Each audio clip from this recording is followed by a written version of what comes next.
Good evening. Can everybody hear me? Great. All right. I'm getting already grief from the CFSP alums. Haven't even started. All right. Thank you all for coming. We are so excited to have you here tonight. I think it's going to be a great, probably a little bit of a poignant movie that we're going to see tonight, a great screening. My name's Karen Riley, and I'm the Dean of the College of Education. And it's my honor this evening to welcome all of you and to introduce this impressive film. So this documentary is entitled Swim Team, and it's a part of the Mortgage College of Education celebration of Autism Awareness Month. Swim Team follows 3 young men with autism, Michael, Robert, and Kevin, who each have been diagnosed on the spectrum, and are members of the Jersey Hammerhead swim team. The stars of the documentary reside in New Jersey, which reports the highest rate of autism in the country, 1 in 26. I know, staggering actually. The coach of the Hammerheads, Mike McQuay, creates an environment of inclusion, independence, and inspiration to grow each of these swimmers. Here at the Mortgage College of Education, we talk a lot about inclusion and diversity and acceptance, and that goes across all areas. We are very much advocates for inclusion at all levels. We start really at birth. We have the Fisher Early Learning Center. We have the director here today, and we start having our youngest pre-collegiates who are fully included in our programs at Fisher, all the way up to, we have a self-advocate who works in the dean's office, who has Down syndrome, who is the assistant to the dean. So it is part of the fabric of this school and this environment, and we're so excited to have you here to learn more about other options for inclusion. We oftentimes think about them related specifically to academics, but this is one where we're going to see sports. We all embrace a well-rounded approach to life, and sports is one aspect of that. So we're excited to see how this is done. Following the film, we're going to have a panel that will be moderated by Dr. Jessica Reinhardt. She actually did you hear somebody's? Jessica's right back there. She actually brought this film to us.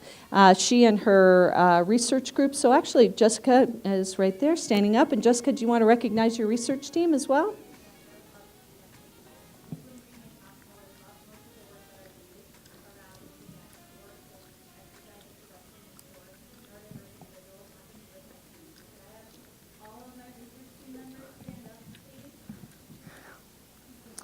All right, good job.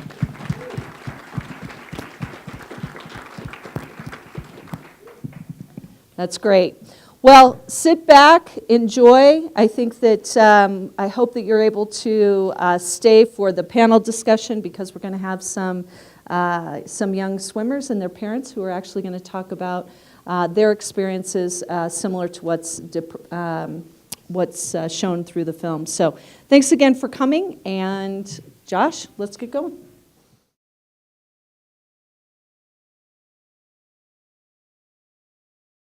Thought about it. Okay. All right, I want to start to get this rolling because I know we have a time limit that we have the room for. But I want to introduce myself. I am Jessica Reinhardt, and I am the head, I guess, of a research team that really looks at exercise interventions for neurodiverse children. And I'm just so excited to be hosting this panel. We have some teenagers who are athletes who have autism spectrum disorders. We have educators, we have parents, and we have a coach who works with kiddos with spectrum disorders. And so I would like to bring the panel on up, and I've got a few questions for them, asking them a little bit about the movie and some of their experiences, but then we will open the floor. I have an assistant over here, Emily, who will have a microphone, and she will be helping out with that.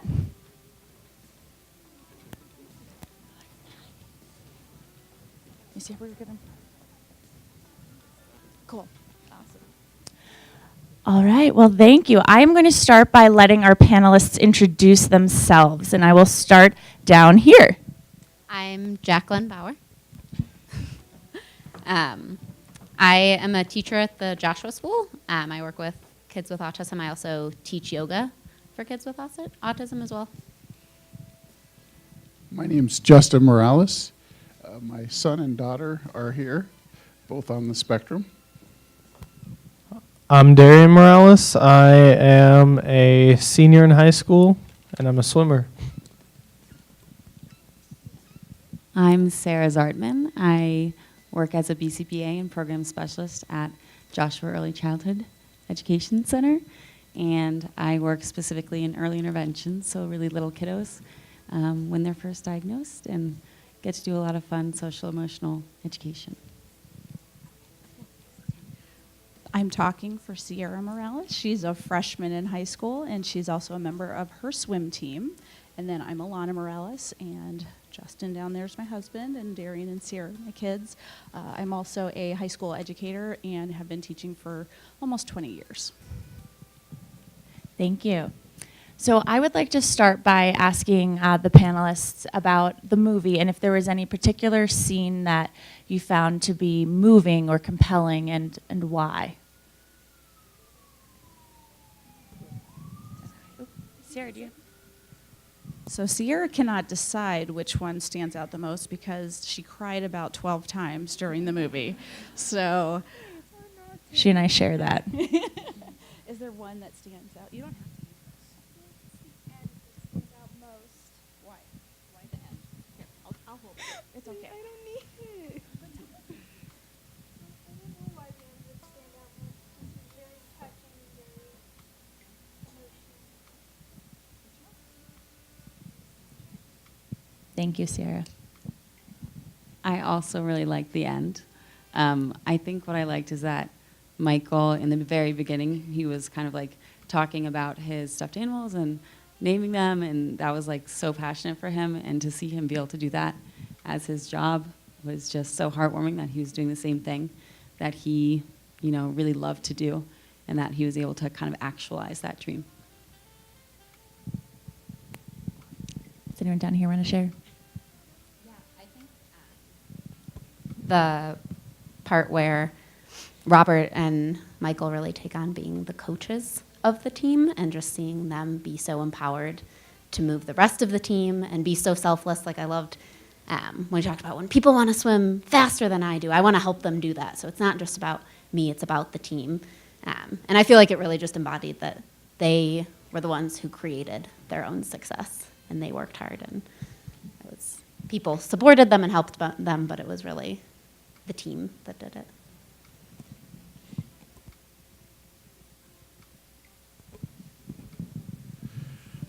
What really moved me about the movie was the positive and the negative of kids on the spectrum. The anger, but then the joy of swimming was incredible.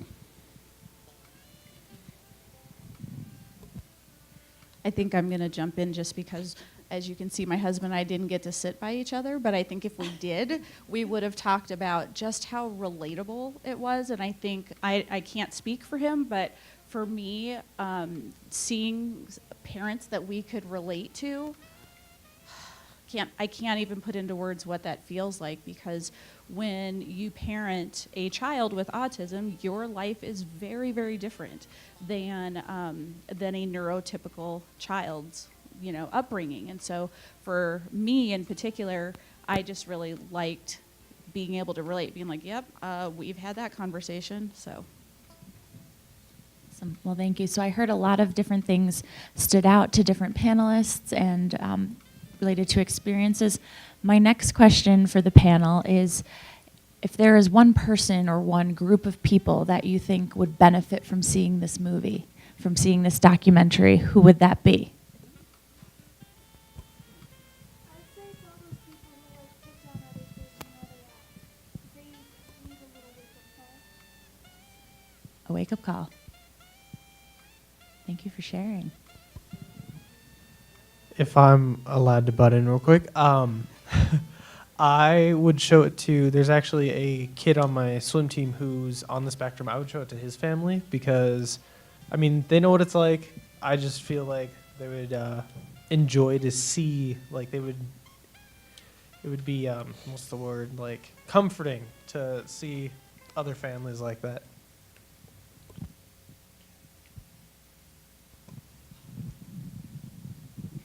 I just think educators in general, both special education teachers and general education teachers, just, I think to really drive home that as teachers, we are the people who are supposed to help kids find their dreams and passions and help them build the skills to get there.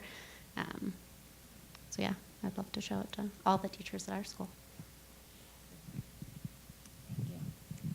All right. Well, I have one question for each of our athletes here, and then I will open up the floor, and I will have Emily help us with that. But I'd like to start off by talking about your experience with swimming, and could you each share a favorite swimming memory from this past year? I would have to say it was probably the little, what was it, like the end of the season dinner, because, you know, everybody a lot of people let her get awards, and I actually got an award for telling my captains, with the help of my head coach, the fact that I am autistic, and they made me an award. They've never made this before for anybody ever, and so they made it for me. It's the Courage Award. It's the courage to tell others.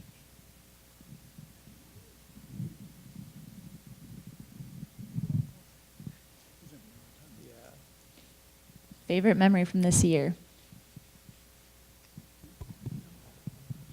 Although not exactly still, swimming in a meet after, I'd say my favorite memory is actually yesterday after our swim meet that we had our annual water polo game with a different school, and it was the only time I've been able to actually participate, and it was pretty cool. So that's what I'd say my favorite memory was so far. All right. Well, do we have any questions in the audience? And Emily will come around and take questions.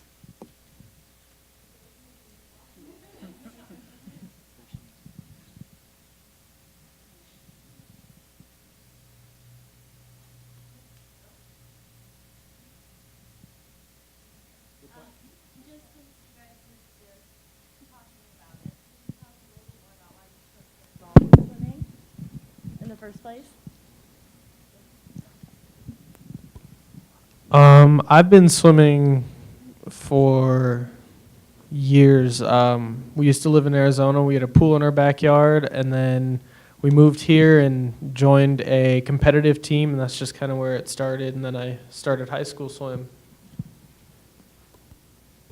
I'd say for me it's because I'm competitive.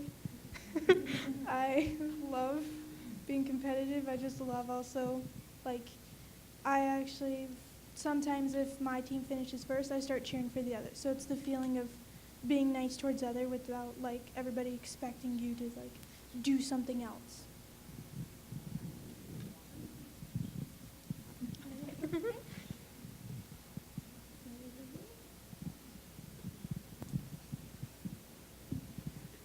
Do you guys have any inspirations?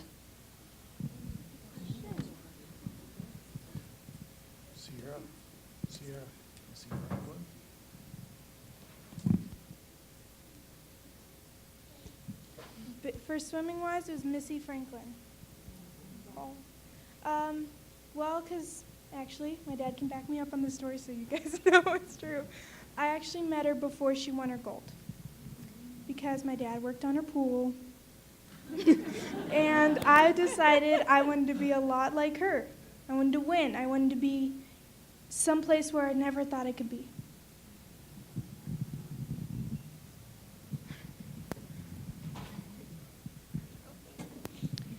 In the film, there's a lot of discussion about the transition from high school and what lies afterwards. I was wondering if anybody on the panel could speak to that piece, or what your experience has been, or Any suggestions that you have? That's weird. I was going to ask you for suggestions. That's hard because I feel we definitely have an advantage because I'm in education and have been for a long time. One of the things with our kids in particular is that they weren't diagnosed early. And so they've only had the official diagnosis not even 3 full years. And so it's been, we're dealing with them as teenagers, but also coming to grips with the fact that they do have a disability. And so for Darian, he graduates in he has 17 days left. And I'm excited and terrified at the exact same time. It's very overwhelming because you have to learn how far you can push them. And it's such a growth process because you don't know until you've tried, and it might take 2 reps and he's got what he needs, or it might take 5,000. But it tips, I would say the biggest thing from a teacher standpoint is communication with the school. There's a lot of obligations that the school has. And one of the things that I learned very quickly in this journey is I feel really bad because I feel like a lot of parents don't know how much support they can actually get. And it's not anybody's fault necessarily, it's just because they're not in education. And so I've always felt like we had an advantage in that sense that not only am I a teacher, I've been a teacher for a long time, I teach at my kids' school.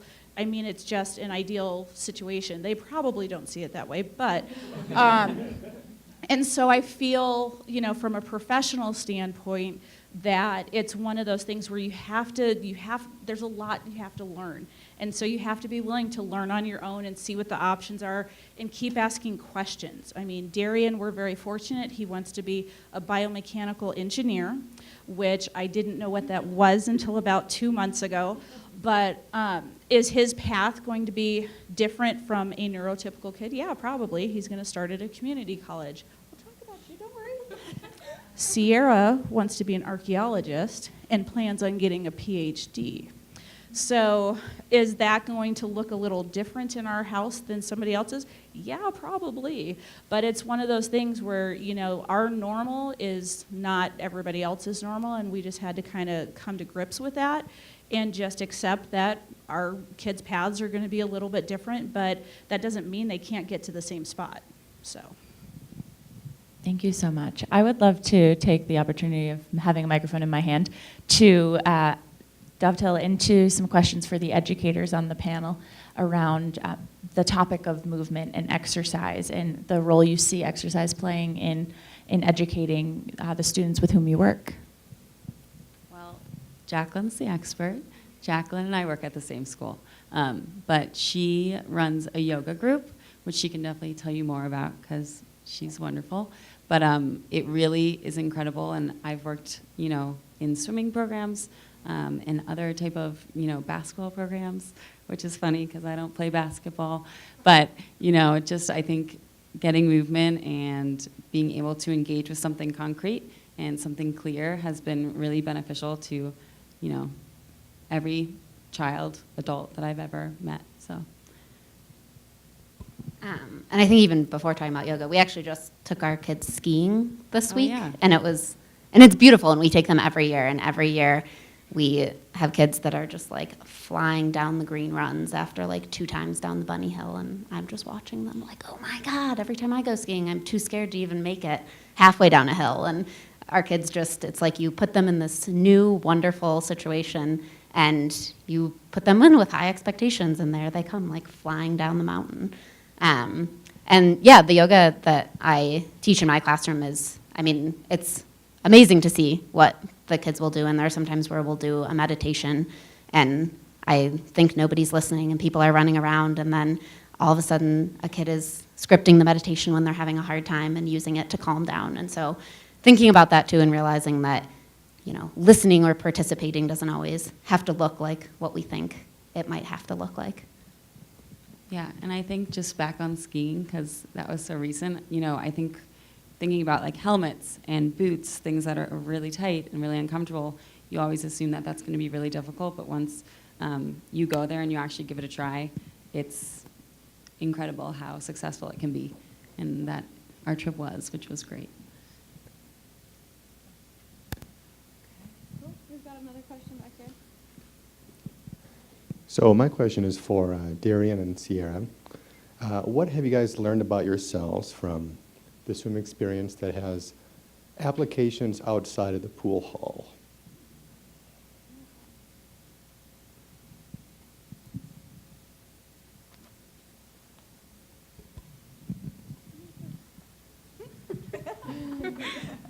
I actually have a story for this. Sorry, go ahead. Of using it to go outside of my comfort zone, because I hate roller coasters, hate the feeling of roller coasters, and we actually had a little trip to Universal Studios Orlando and decided to go on a water ride. It was called Ripley Ride, and it had a huge drop at the end. Not something you expect me to go on, ever. I was like, oh, that looks fun, let's do it. You could have guessed her face. Like, who's this? And you did it. And I did it. I was happy after I did it. It was amazing feeling. I would have to say leadership skills, honestly, because this year I'm the dive captain. I also dive, and so I've actually had to help lead the team a little bit. And so I've been a leader before. It's just a little different when you're leading a swim and dive team than any other group that I've had to be a leader for. So definitely a new experience. Do we have any other questions? I have a question for our parents on the panel. So you talked a lot about how relatable the film was. I was curious if there was any part in particular that you really connected with that really kind of paralleled your experience as a parent of children with ASD.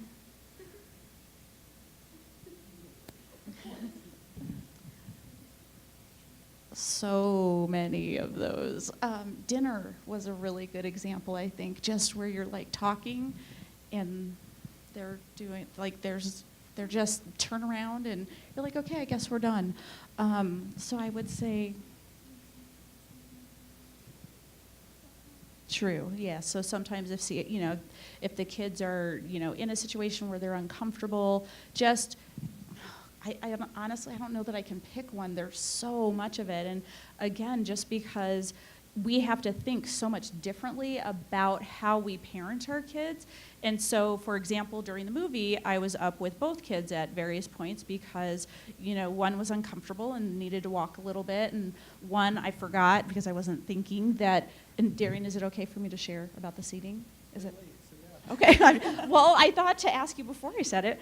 I forgot that he doesn't like having the open space behind him, and so he was more comfortable standing over to the side, and so I wanted to stand over with him a little bit too. And so I don't know that I can narrow it down just because there's so many little things. The stuffed animals, that's totally Sierra, and she was laughing because she was jealous because she doesn't have that many stuffed animals. And so, no, we have them. And so there's just, nope. And so many of those situations, and not necessarily the severity, because obviously your reality is whatever you have right in front of you, but just so much of it, I'm just like, oh my gosh, thank you, somebody else gets it, because, we have to consider everything. We have to consider the restaurant and the menu and the seating and the lighting and the temperature and, how we're going to get there and where everybody's going to sit and all these different things that go into every little decision. And so it's just, I think for me, I don't want to speak for you. I will if you want me to, but, But I took all the words, right? I'm a talker, sorry. But it's just so nice to be able, thank you, to relate on so many different levels. And you know, one of watching, especially with swim, I think water is very comforting to a lot of autistic kids, because of how calming it is when they're in the water. And I know for our kids personally, that sensory issue is really, the noise cancellation is what Sierra's talking about when she's in the water. And it's just watching the parents' faces as they watch their kids be successful. Justin and I can totally relate to that, because when your kids struggle with so many different things, and then you get to watch them in their element, finally, when they struggle to make it through a day of school, it's amazing. It's an amazing feeling.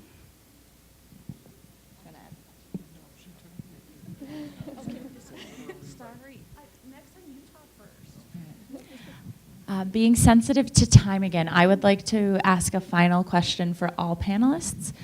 We are indeed at the Mortgage College of Education, where we focus on educating individuals birth through higher education. And so I'd like to know from each of you, what is something, a takeaway that you'd want all the future educators in the audience to have from this movie and from the experience you have lived? I think for me, it really just reinforced having high expectations for all of our students and really believing in them, and kind of related to what I said earlier, just as educators, really empowering our students to live up to what they want to be and what their dreams and goals are. I would say patience.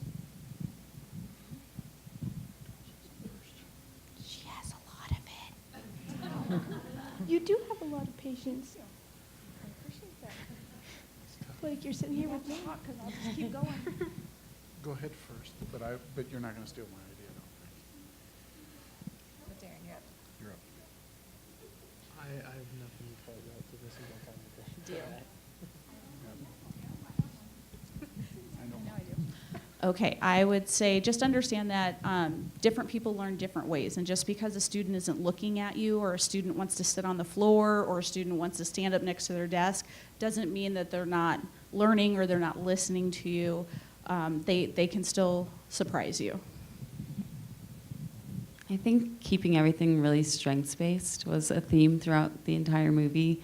I remember the coach was talking to his son Michael about a flying squirrel as a metaphor for when he was diving, and that was so key to what I think a good educator does, is to play into someone's strengths and their interests and work with that, because with that knowledge and knowing that about your student or your child or whoever, you can really expect a lot from people.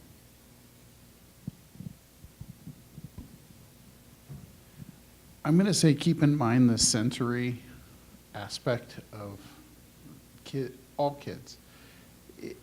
I've seen so many different kids where they've never been diagnosed, or it hasn't been realized, but we realize it as parents, and we're like, oh, poor kid, As teachers, if you just take it into consideration, and I'm getting emotional and I apologize, because she suffers from it severely. Noise, light, texture, the temperature. We have to leave movie theaters. We have to stop what we're doing quite a few times in life. And it's affected her in school, and it's not so much him, but definitely her. And I would have never paid attention to it until we were put right in the middle of it. So. Still got nothing. That's it. Understand your handwriting isn't that bad. It's just a different language. No, it's just that bad.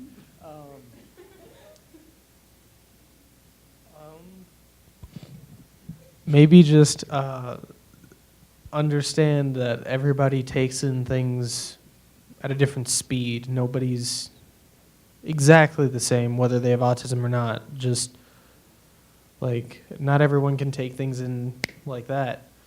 I for sure can't. I know plenty of people that also can't, so just be mindful of that, I guess.